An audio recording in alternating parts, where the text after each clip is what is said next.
For more than a century, the naming of a special or independent counsel has put an exclamation point of sorts on suspicions of serious wrongdoing in or near the Oval Office.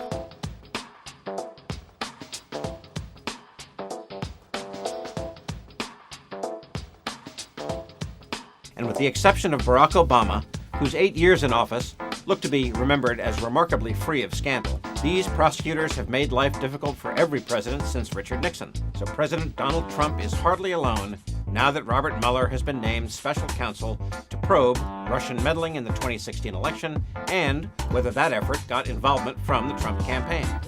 Nixon's actions gave rise to the most dramatic incident ever involving such an attorney, the so-called Saturday Night Massacre of October 1973. That was when the president ordered the firing of Archibald Cox, the special prosecutor investigating Watergate. And then the attorney general and his deputy both resigned rather than carry out those instructions. That scandal prompted Congress to write a law creating the independent counsel, who would be given virtual autonomy from the Justice Department so that they could probe alleged misbehavior by administration officials. 20 such independent counsels were named from the late 1970s until the late 1990s. But 2 were much more famous than all the rest, mainly because of the scandals that they probed. Lawrence Walsh won convictions of John Poindexter, President Reagan's national security advisor, and Oliver North, the National Security Council staffer who helped coordinate arms sales to Iran and the diversion of profits to the Nicaraguan Contras. But both guilty verdicts were overturned on appeal, the court's ruling that the trials were tainted by testimony that they had given to Congress under the promise it wouldn't be used against them.